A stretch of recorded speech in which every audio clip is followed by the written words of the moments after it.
هل ممارسة العادة السرية كل أسبوع مضرة؟ إنك أنت تمارس العادة السرية مرة واحدة بس في الأسبوع، هل ديت بتضرك؟ وهل هناك مدة من خلالها أمارس العادة فيها تصبح غير مضرة؟ يعني في مدة معينة مثلا إن أنا أمارس العادة السرية مرة كل أسبوعين، مرة كل 3 أسابيع، هل فعلا بتأثر عليك في خلال المدة ديت ولا إيه بالظبط؟ خلينا نفهم مع بعض. بس يا ريت قبل ما نبدأ حلقة النهاردة، يا ريت تقديرا منك لأن إحنا بنتعب جدا في الفيديوهات ديت، وانا الفيديو ده مسجله اكتر من مره عشان اجيب لكم المعلومات الكامله عنه.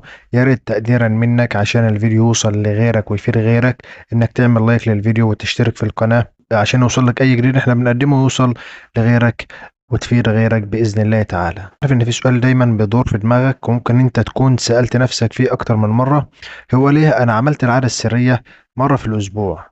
طب كده هو انا كويس ولا برضه كده غلط ولا ايه النظام؟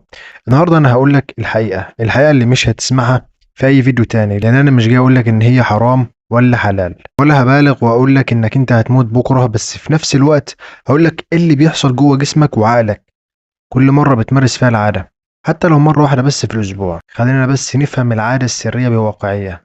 بص يا صاحبي، العاده السريه في الاصل مش حاجه جديده، وناس كتير جدا بيمارسوها خصوصا في سن المراهقه والشباب.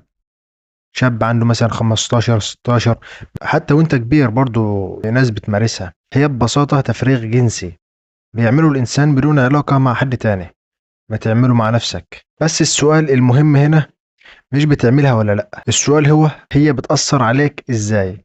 العادة نفسها مش جريمة، بس الاستمرار عليها وعدم السيطرة هنا بيبدأ الخطر. لما انت تعملها مرة جسمك بيطلق دوبامين عالي، بتحس براحة مؤقتة. الراحة ديت بتكون مؤقتة، بس بعد ما تبطل العادة ديت ساعات بعدها، بعد ما تبطل العادة انت بتحس بتأنيب ضمير او خمول او حتى كسل. ما بتبقاش قادر انك تعمل اي حاجه، بتبقى كسلان، مش قادر تروح تصلي، مش قادر تخرج مع اصحابك، مش قادر تعمل، مش قادر حتى انك تغتسل. طب خلينا نيجي للسؤال اللي على اساسه اصلا الناس داخله تسمعه، هل العاده السريه مره في الاسبوع تعتبر حاجه مضره؟ الاجابه مش واحده لكل الناس. ليه بقى؟ لان في حاجتين مهمين: واحد نفسيتك بعد الممارسه، واتنين مدى سيطرتك على رغبتك. في ناس بتعملها مره في الاسبوع بس بتفضل طول الاسبوع دماغها مشغوله بيها، بيتفرج على مشاهدة إباحية وبيقارن نفسه إن هو بيعيش في خيالات، وبيتحول تفكيره كله ناحية الجنس. بيبقى كده حتى لو هو مارسها مرة واحدة بس، الضرر النفسي والعالي عليه كبير. لكن في واحد تاني ممكن بيعملها مرة ويمشي، لا بيتفرج ولا بيغرق نفسه في تفكير عادي، ولكن حاجة حصلت. هنا نقدر نقول إن الجسم أصلا ممكن بيستحمل، لكن السؤال هنا برضه هو ده أحسن حاجة ليك؟ تأثير العادة السرية أصلا على الجسم: جسمك لما بيتفرغ كل أسبوع بيفتقد حاجات مهمة، بيفتقد الزنك والمغنيسيوم والطاقة. دوبامين بيقلل تركيزك، وده مش بيظهر مع الوقت، مش في نفس اللحظة. المذاكرة والشغل والعلاقات كلها بتأثر، يعني حتى لو انت عملتها مرة، لو جسمك ضعيف وقتها أو مضغوط نفسيا هتحس بفرق. وفي دراسات بتقول إن الجسم بيحتاج من 5 أيام ل7 أيام عشان يرجع مستوى الدوبامين لحالته الطبيعية بعد تفريغ. يعني انت كده كل اسبوع بتبدأ من الصفر، ما بتسيبش لجسمك فرصة ان هو يرتاح. يعني انت بتعمل عادة سرية، بتسيب المدة ديت كلها وبترجع تاني في نفس الاسبوع، اللي هو مثلا انت عملتها يوم السبت، بترجع للاسبوع اللي بعده اللي هو يوم السبت ترجع انك تعمل العادة السرية. فانت ما اديتش حتى انك فرصة لجسمك، ما اديتش فرصة للدوبامين الطبيعي انه يعيد نفسه، مع ان هو يعيد لطبيعته. انت ما اديتلوش اصلا فرصه. يعني هو الدوبامين بيحتاج من 5 ايام ل7 ايام عشان يرجع لحالته الطبيعيه بعد ما انت مارست العاده. فبكده اصلا ما بتدلوش فرصه ان هو يرتاح، فهنا الضرر الاكبر. طب هل هناك مده من خلالها ان انا امارس العاده السريه بتصبح فيها غير مضره؟ في ناس بتحاول توصل لمعادله: اعملها كل اسبوعين او كل شهر، بس الحقيقه الجسم مش جهاز بيتظبط على تايمر. انت ما بتعملش جسمك تايمر تظبطه على ميعاد معين، مش منبه.